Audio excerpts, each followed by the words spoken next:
RetroDaze. Imagine this. You look at yourself in the mirror and notice your hair is getting scruffy. So you do what any reasonable person does.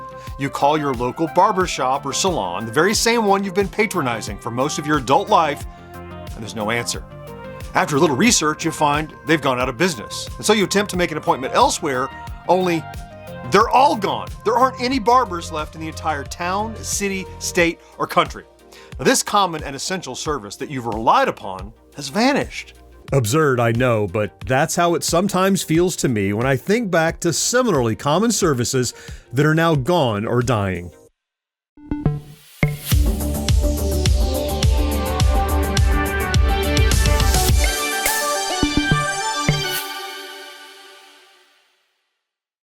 I'm sure one major example of this has already come to mind: video rental services. Hey, it was definitely the first thing I thought of. Renting video shouldn't be a game of skill or luck, and it's not. At Home Video Express, you'll find over 10,000 videos, including a huge selection of current releases, plus one-day advance reservations and the fastest, friendliest service. So don't worry about missing the movie you want. Check it out. Plus, look in this month's Tacoma News Tribune for coupons that'll get you a year of free movie rentals. And be sure to visit Tacoma's newest superstore at 64th and Pacific during the grand opening celebration October 10th through the 17th. The trouble is, video stores are not only something we've talked about many times on this channel, but it's also a topic we could do an entire series on. We do have to touch on it, but we're going to save the more detailed aspects for another day. Suffice it to say, video rental stores at one time were everywhere, and most of us visited these shops at least once a week, if not more. They were the central hub of our home movie viewing experiences, perhaps supplemented only by movie channels and those re-edited commercial-interrupted network TV movie nights. As the rental stores began to die away, in their place came another common service, the movie rental kiosk. Rental kiosks were the unlikely offspring of video rental stores and the internet age. They somehow existed and even thrived alongside streaming services and digital movie rentals. For some of us, the kiosks were the closest thing to a real video store experience we could get. For others, it was the last bastion of physical media rentals. And of course, for most, it was just a matter of convenience and low pricing.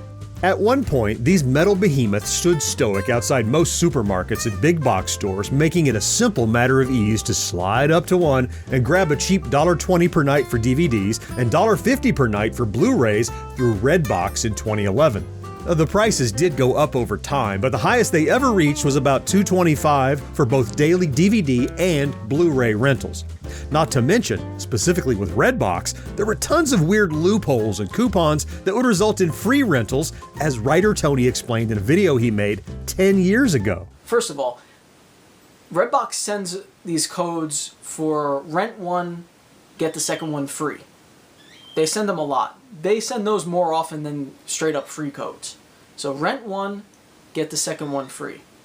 There's a loophole here, and again, it's insane to me that this works. But basically, rent one movie, put that code in, and you get it free. So normally with a get one, buy one, get one free kind of deal, you'd have to get two. In this case, even though it says rent one, get the second one free, if you use the code for only one movie, you get it free. And that's that. So that's really cool. After Redbox went bankrupt, the company ended up leaving 24,000 kiosks abandoned. According to an article on Hypebeast, retailers now bear the responsibility of figuring out what to do with the machines. Former Redbox finance executive Brian Rhetty said it will likely cost retailers $500 US a piece to remove the kiosks. Some of the machines are even embedded in concrete, making removal an even costlier operation for stores like Walmart, Walgreens, and CVS. In the meantime, it became something of a scavenger hunt for movie buffs who would seek out the defunct company's kiosks so they could rent movies that they no longer had to return. Surprisingly, rental kiosks existed long before Redbox. Well, a company called Video Vending North America and Trans Digital Solutions have unveiled the internet's first automated movie rental reservation system at a site called Cinevault.com. 4 local communities have the ability now to use this ATM-like service right now. Take a look. This video rental machine does indeed resemble an ATM, and it certainly acts like one. You can rent movies here 24 hours a day, 7 days a week. You can have well over 1,000 DVDs in one of these machines. Movie rental machines have easy-to-read box art and user-friendly technology that'll walk you right through the steps of renting a movie. Display screens show movie descriptions and can recommend movie titles by director, actor, and category. A magnetic membership card is used to track individual accounts, and the computer deducts the rental price from the customer's prepaid account balance. If it sounds high-tech, it is, but should customers be concerned about the accuracy of these computers? These are not the vending machines of the past. These machines are using new technology. They're 90% soft. They don't have the mechanical problems that some of the older market entrants had. It's weird to think that the nostalgia we feel for video rental stores may very well be the same kind of nostalgia younger people feel for these kiosks, which are now firmly part of a bygone era of physical media rental. Taylor Drug has made film developing as easy as 1. I'd like next day delivery of my single prints or they're free. Hey, that's great. 2. I want double prints, one to keep and one to share. 3. I like premium size quality prints. The bigger, the better. It's all possible with Taylor Film Developing and the Kodak Color Watch system. Right now, quality color prints start as low as $1.99 for 12 exposures. Quality film developing from Taylor Drug. The choice is simple. Getting film developed at the local drugstore may not have been a daily or even weekly thing, but I'll bet most of us got film developed at least a few times in our lives. And for me, it was a heck of a lot more than that. My family loved capturing our lives on film, so it wasn't just big events and vacations, but even our day-to-day lives. Almost everyone in the family had a camera, from Polaroids to an Olympus compact camera to a more advanced Canon FT-SLR. The cameras always had film in them, and we were constantly dropping rolls off in those alluring paper envelopes. The most iconic for me were the yellow, blue, and white ones that advertised Kodak and were used at CVS, but they all held their own promise of a soon-to-be-returned stack of developed pictures. There was something about having to fill out the envelope and make my selections that felt very adult. What film size and type? What kind of processing? Did I want double or extra large prints? So many choices, so little time. I still remember when digital pictures became an option in the late 90s and early 2000s.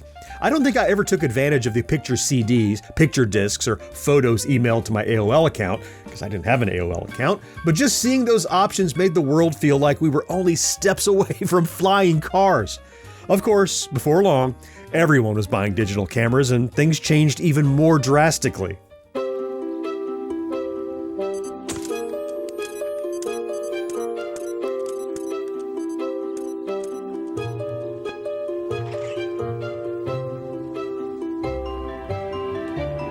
At CVS, it's never been easier to print Kodak quality pictures from your digital camera.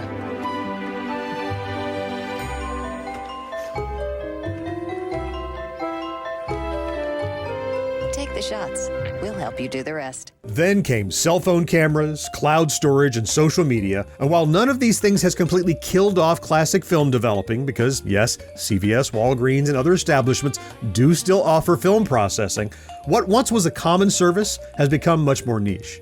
In the same way that people still buy and collect records, cassette tapes, and VHS tapes, some people still use real film cameras. I'm just glad it hasn't disappeared completely. Congratulations, you've opened up an auto repair shop. Question is, how do you find the autos that need repair and how do you steer them your way? Answer, with a very effective ad, an ad that gets results. An ad that will attract the people you want to attract. People who are seriously looking to do business. People who right now may be suffering from a broken cream puff. Drive your business with an ad in the Bell Atlantic Yellow Pages, where people go to buy, find, or do just about anything. The Yellow Pages were a fixture in my home. They were sent out for free to any residence or business with a telephone line within a given coverage area, so you could pretty much expect everyone to have one. And in a pre-internet age, they were essential items, not only for the businesses themselves, who pay for their Yellow Pages ads, but for consumers looking for easy access to addresses and phone numbers. Similarly, the White Pages listed all residential addresses and phone numbers unless you specifically requested not to be included. Despite the advent of the internet and easily being able to search for phone numbers and addresses, the phone books continued to be published, albeit in much smaller numbers, into the 2010s and even 2020s. In the UK, they ceased publication in January 2019. It's a bit unclear in the US, but a 2025 copy of Charlotte, North Carolina Yellow Pages is for sale on eBay, suggesting copies were still being distributed in some places as recently as last year. Still, phone books aren't the only telephone-related service to fall out of favor here in the digital age. I'm going to our pool. We don't have a pool, sweetie. Need a number? Dial 411 for anywhere in the U.S. You don't even need an area code. Verizon. There were a number of call services we'd use years ago in order to find information of varying types. 411, or information as we'd often call it, was used just for that. It was like an alternative to the Yellow Pages. We also used to dial 0 to get a live operator. We'd do this for a number of reasons, including placing collect calls, getting assistance with interrupted calls, requesting directory assistance, reporting phone issues, and even to get the correct time of day. Or you might dial popcorn for the correct time of day instead.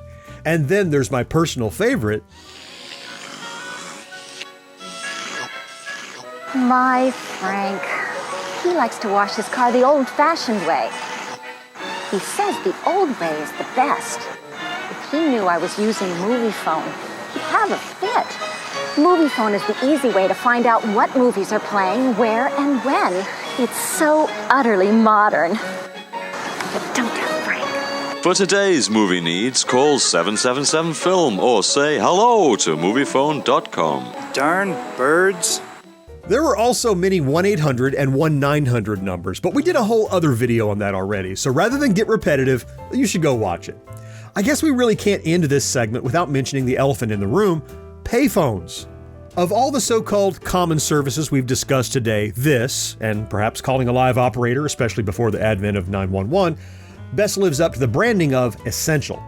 Before cell phones, payphones were really the only way to contact someone quickly. Now, I say quickly so we can eliminate other modes of communication like telegrams.